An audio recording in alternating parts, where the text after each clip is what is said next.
Howdy class, my name is Joseph Murray and today I bring to you my campaign stump speech rough draft video version. A little bit of background information before we get started. I am covering Justin Barrett. He is an Irish politician and he founded the Irish National Party in 2016. He is a part of a growing populist and or nationalist movement in Europe who seeks to challenge the authority of the European Union. Alright, let's get into it. My name is Justin Barrett, and I speak to you today on behalf of the Irish National Party. Today, Ireland faces yet another foreign threat, a threat to our sovereignty. All of the numbers and all of the statistics say Ireland is the land of prosperity. We are even ranked 4th in the European Union for gross national income. Our current state of affairs, however, reflects the abuse we have all endured during the penal laws during the 17th and 18th century, and the economic exploitation during the 19th and 20th. During the Great Potato Famine of Ireland, the British elites controlled our farms and our economy. We all know how disastrous the potato famine was for our nation. Ireland endured countless deaths to starvation, and millions more fled the nation. Despite this fact, Ireland's economic output and food production was actually increasing fast, at a historic rate. We had a net surplus of food. So why did Ireland suffer as it did? Simple. The Irish produced, but the British controlled. The farms which produced our food were owned and exploited by the British aristocrats who took our food to be sold elsewhere.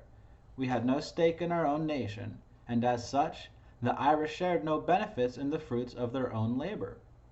Learning from this lesson, Ireland has long since strived to be free from international control and economic enslavement. Much like the enemy of days past, we are once again under duress from our more powerful neighbors.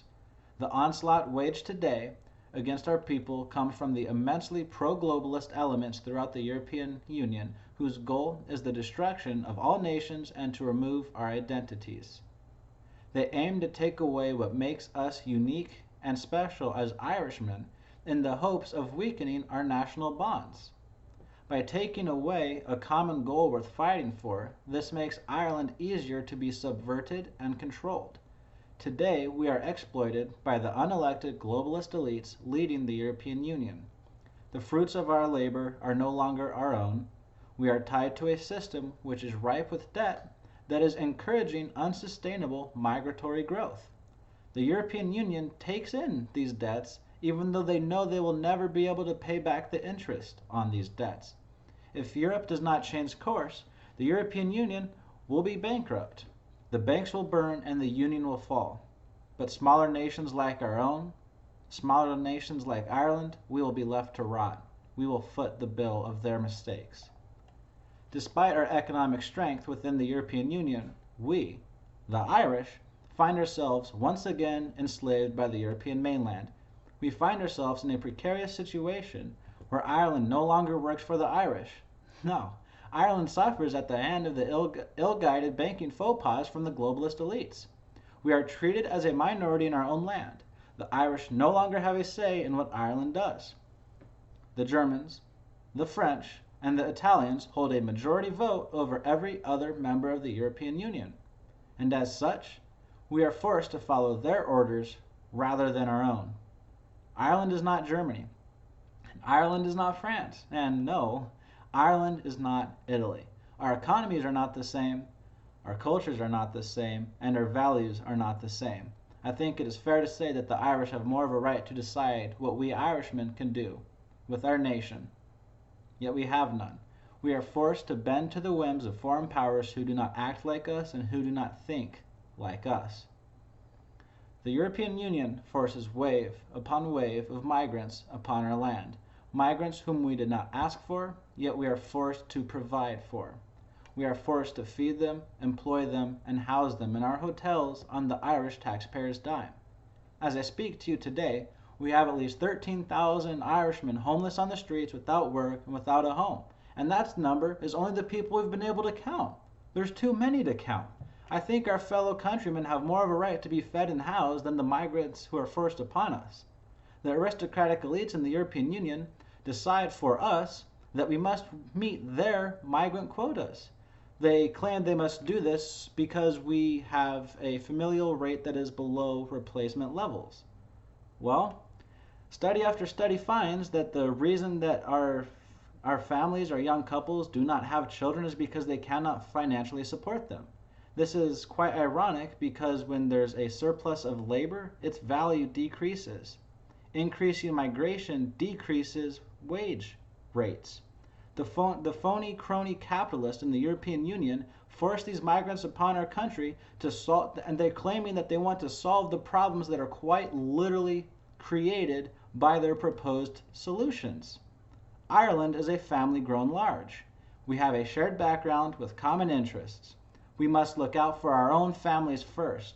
When we take orders from the stateless aristocratic elites in the European Union, we are pursuing the agenda of these elites. We are pursuing their agenda into misery and poverty, and they do not give two damns about us.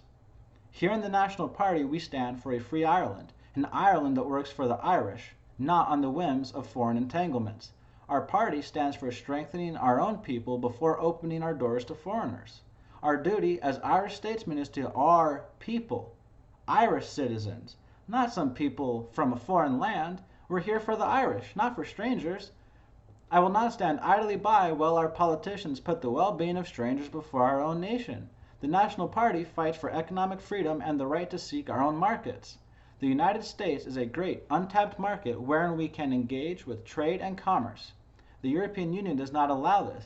We must first sell our fish at a lower price to mainland Europe before we can seek selling and trading with the rest of the world. We have suffered long enough at the hands of our European captors. Have we not learned our lesson from the invasions of the 17th century? Have we not learned our lesson from the penal laws? When will Ireland learn its lesson? When will we learn that these captors do not look out for what is best for the Irish nation? When will we learn that enough is enough and it is time to fight back? Fear not. I am not the only man echoing this message across the world. As I speak to you today, the ADF nationalists are gaining power with every passing minute in Germany, and they hope that they're able to challenge Prime Minister Angela Merkel. Staunch nationalist Viktor Orban and his Fidesz party has taken power in Hungary, and Matteo Salvini is pushing an Italy First agenda with millions of followers through his Lega Nord party. Hundreds and thousands of men and women marched side by side in Warsaw and Poznan, Poland, demanding Poland First politics. Marie Le Pen is fighting across France against Macron and the European Union. We've seen it, the Yellow Vest protests. They have millions of supporters. People have realized that enough is enough. We have allies across this great continent of Europe, and within the close of this decade, the European Union will not have a monopoly over our land. Support for the nation-state and the nationalist ideal is growing in every European country. We are not alone in this fight. We have nothing to lose and everything to gain in this fight for freedom. What more do we have to lose? Our corrupt politicians have already written away our rights and our economic security. Stand with me. Stand with the National Party of Ireland to bring a new wave of nation-first politics across Europe. Stand for Ireland. Fight with me. Stand for a united Ireland. Stand for our right to bear arms so we can prevent future colonization. Stand with me as we fight for the rights of families to have economic freedom. Stand with me against the European Union. Stand for your people. Fight for your people. Vote for the National Party of Ireland. Thank you.